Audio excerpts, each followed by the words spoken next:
I named my newborn daughter after my late grandmother instead of my mother-in-law, and it triggered a massive outburst from her.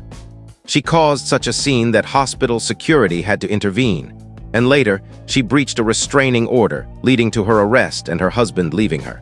2 weeks ago, I welcomed my first child, a beautiful girl. My husband and I chose to name her after my grandmother, who passed away last year and was a profound influence on my life. We settled on the name Elise, inspired by my grandma Elizabeth, which holds deep meaning for me. My mother-in-law, Janet, had been dropping strong hints throughout my pregnancy that we should name the baby after her. She has no daughters, only 2 sons, including my husband, and she repeatedly mentioned a family tradition where her mother named her daughters after their grandmothers. We never committed to this idea. In fact, my husband and I had privately decided to honor my grandmother long before the birth.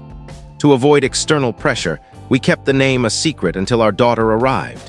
When Janet visited us in the hospital the day after I gave birth, we introduced her to baby Elise. Initially, she just muttered a disappointed "oh" and fell silent. We anticipated she might feel a bit let down, but we were unprepared for what followed after a brief pause. She began questioning why we hadn't used her name for either the first or middle name. My husband calmly explained that we had chosen Elise months earlier. That's when Janet's demeanor shifted dramatically. Her voice grew louder as she claimed we had promised to name the baby after her, which was completely untrue. She had assumed it, but we never agreed. I gently told her we understood her disappointment, but clarified that we never made such a promise, and that naming our child was our decision. That's when she completely unraveled. Janet started shouting that I had robbed her of her only chance to have her name passed down and had disrespected her terribly. It was terrifying. This happened in the hospital recovery room while I was holding my newborn. My husband and a nurse tried to de-escalate, but Janet was inconsolable. She screamed that I had done this to spite her, that I owed her for all she'd done for us, and that my grandmother wasn't even alive to care, which was a vicious remark. My husband sternly told her to stop and leave if she couldn't calm down. Instead, she lunged toward me. Whether to confront me or reach for the baby, I'm not sure. Instinctively, I turned to protect my daughter. The nurse, who had stepped outside, called security. Everything happened so quickly. 2 security guards rushed in, restraining Janet as she continued yelling. They escorted her out of the room and down the corridor. I was trembling and crying, and my baby was wailing from the commotion. I later learned from a nurse that Janet was removed from the hospital entirely.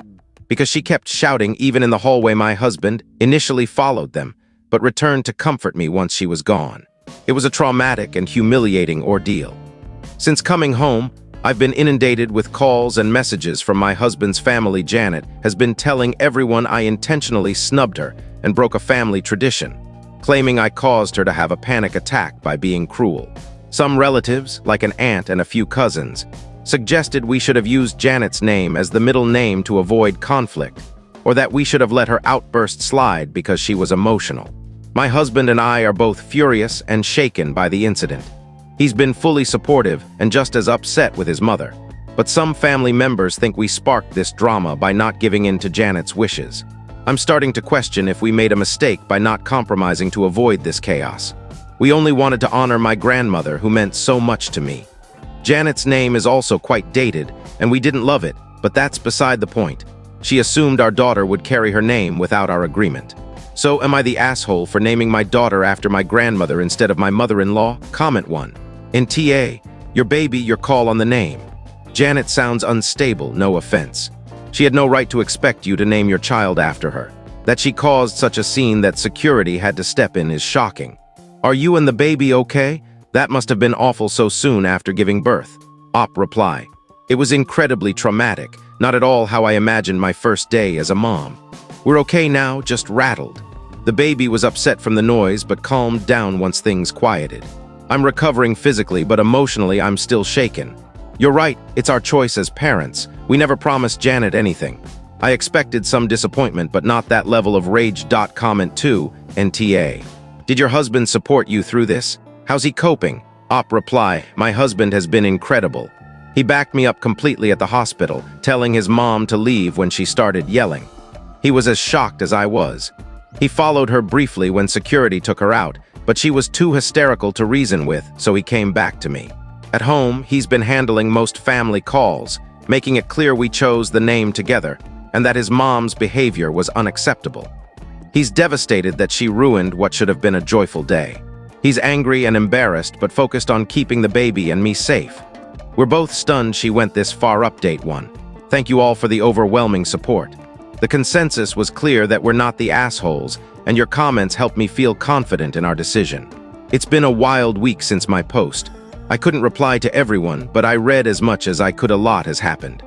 The day after my post, Janet sent me a text that was more of a non-apology.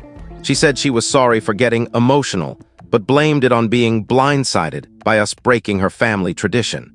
She mentioned dreaming for years of a granddaughter named after her, and said she overreacted because she was heartbroken. She didn't acknowledge her behavior was wrong or apologize for scaring us. Instead, she wrote, "I hope you see why I was upset, and I forgive you for how you treated me when I was upset." Yes, she forgave us. That felt manipulative and insincere. I didn't respond, and neither did my husband. We decided to cut off direct contact with her for now. We told my father-in-law, Tom, that Janet isn't welcome at our home or near us and the baby until further notice. Tom wasn't at the hospital during the incident. He was away for work, but learned about it from my husband later. He called my husband, sounding mortified and apologetic for Janet's actions, though he also asked us to understand she was just emotional.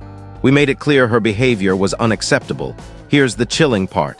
I learned what Janet was screaming as security escorted her out. At the time, it was chaotic and I only caught fragments. My husband didn't tell me right away to spare me stress while I was postpartum, but this week, he shared everything.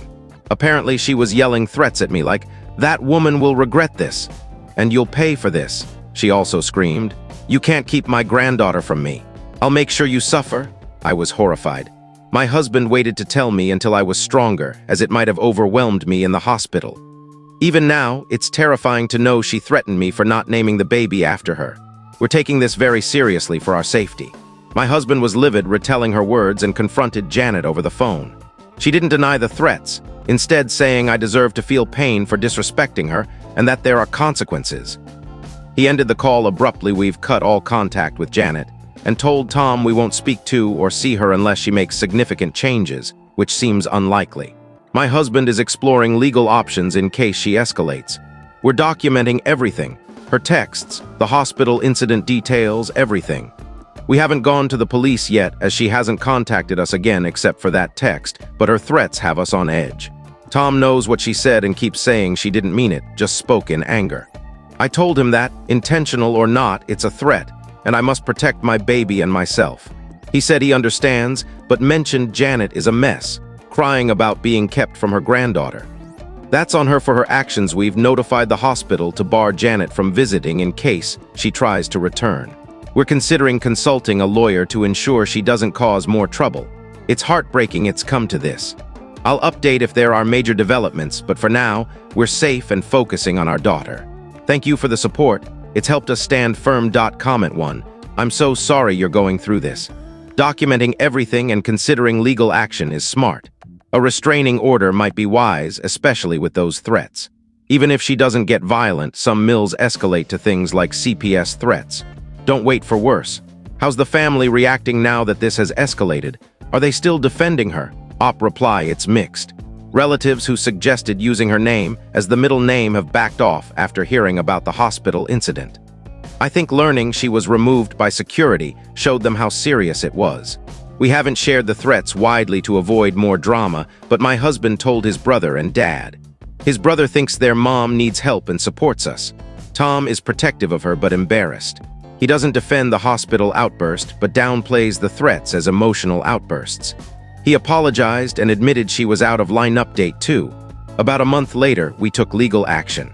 With a lawyer's help, we secured a 1-year restraining order against Janet, the maximum allowed.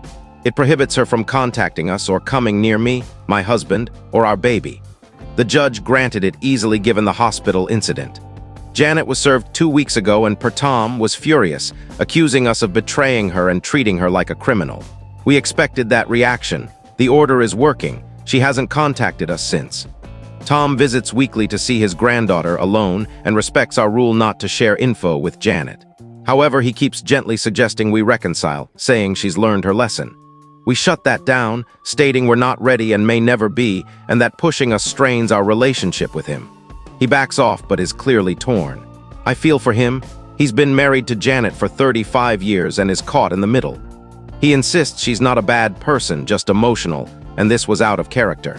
We've been firm that her actions were inexcusable, and our priority is protecting our baby. He understands even if he doesn't like it, things at home are calmer. Elise is thriving, and I'm finally enjoying motherhood without constant drama. I don't know what Janet's doing. Tom doesn't mention her much, and we don't ask. A relative said she's distraught about missing the baby, but she hasn't genuinely apologized or sought help, so that's on her. We'll keep our distance and enforce the restraining order. When it expires, we'll reassess based on her behavior, but if she's still a threat, we'll seek to extend it. For now, the order gives us peace. No more unexpected visits or harassment. Comment 1. Glad you got the restraining order.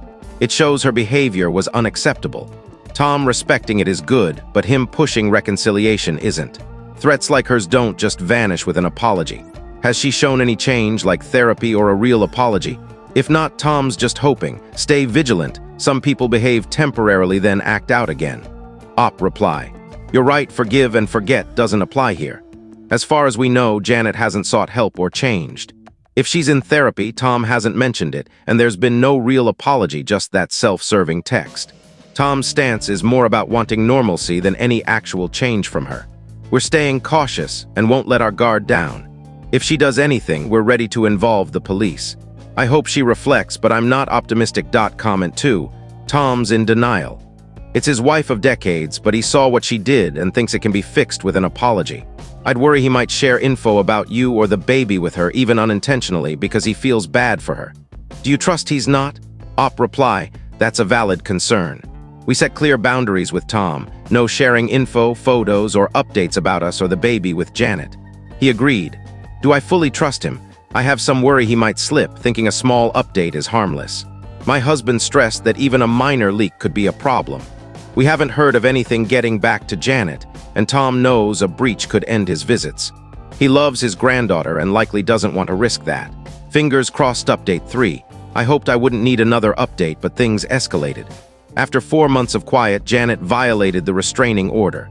A few nights ago, she showed up at our house at dusk, banging on the door and screaming, "Let me see my granddaughter. You can't keep her from me?" My husband saw it was her and told me to take the baby and hide. I grabbed Elise and my phone, locked us in the nursery, and called 911. From there, I heard her yelling that we had no right to keep her granddaughter away. I was terrified she'd try to break in while trying to keep Elise calm and talking to the dispatcher. Then I heard glass shatter. Later, we found she'd thrown rocks from our yard at the house, cracking the front door's glass panel. My husband shouted that the police were coming, but she screamed she didn't care. The police arrived quickly. When Janet saw their lights, she reportedly switched from rage to pleading. By the time I came out of the nursery, she was handcuffed on our lawn, alternating between sobbing and ranting about her granddaughter. It was surreal seeing her arrested. The police took our statements and noted the damage, aware of the restraining order. Janet was taken into custody, charged with violating the order and vandalism. We spent that night cleaning up glass and trying to calm down. We barely slept. The next day, Tom came over looking devastated. He apologized profusely, admitting he was wrong to downplay her behavior. He had no idea she planned to come. He thought she was just going for a drive. He learned of her arrest when she called from jail. He made no excuses this time, saying he's ashamed and at his wit's end. My husband told him we're sorry he's going through this, but our priority is protecting our child. They hugged, both emotional. It was painful to see the family fracture. Janet is out on bail. We're pressing charges for the violation and vandalism. There's likely a court date soon and we'll cooperate fully. We won't drop the charges. Given her blatant violation, extending the restraining order should be straightforward. We're unsure what's next legally or with the family. Tom's been supportive, even helping board up the door. It's sad it took this for him to see reality. Comment. Now that Tom's perspective has shifted, how's he holding up? It must be hard losing the partner he thought he knew. Has he mentioned plans regarding Janet? Is he staying with her? Op reply, Tom's really shaken and hurt. He's been married to Janet for decades and now she's acting like a stranger. He's grappling with anger and guilt, wondering if he enabled her or could have stopped this. He hasn't shared much about his plans, but he told her to get help or he can't see a future together. They're still in the same house but barely speaking. It might lead to separation if she doesn't change. He said, "I can't believe the woman I love did this. I don't know how to face her." It's heavy, but we're letting him handle it and making clear we don't blame him. He has other family support, which helps. Final update. The legal process concluded last week. Janet pleaded guilty to violating the restraining order and vandalism, so we didn't need to testify. She was sentenced to 100 hours of community service, a large fine, and a year of probation with mandatory anger management counseling. There's no jail time, likely due to it being a first offense and the plea deal, but the restraining order stays in place and can be extended if needed. We haven't seen or heard from Janet since that night, and she didn't fight the charges. In family news, Tom has separated from her. He asked her to leave their home and they're taking a break after 35 years. Janet's staying with her sister. Tom seems resolute, though it's unclear if their marriage will survive. My husband and I understand his choice, though it's sad we're doing okay. Elise is healthy and unaware of the drama. We're relieved this is resolving. We've added extra home security but hope Janet complies with the law. Tom visits regularly and remains supportive. We're grateful to keep that bond despite everything. Thanks to everyone for the advice and support. It helped us move forward. We hope to raise our daughter in peace now.